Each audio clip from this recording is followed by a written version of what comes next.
कई लोग अपने खाने को गर्म करने के लिए माइक्रोवेव को यूज करने से डरते हैं क्योंकि उन्होंने कहीं ना कहीं से सुना होता है कि माइक्रोवेव आपके खाने के हेल्दी एलिमेंट्स और न्यूट्रिशंस को खत्म कर देता है। लेकिन यह बिल्कुल गलत है।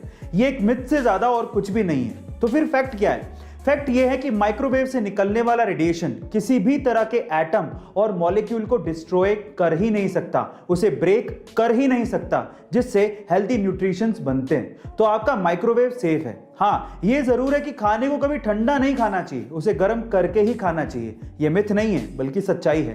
गाइस, आपको यह फैक्ट कैसा लगा कमेंट सेक्शन में जरूर लिखिएगा और ऐसे अमेजिंग वीडियोस के लिए शेयर, सब्सक्राइब एंड लाइक। मिलते हैं अगली वीडियो में।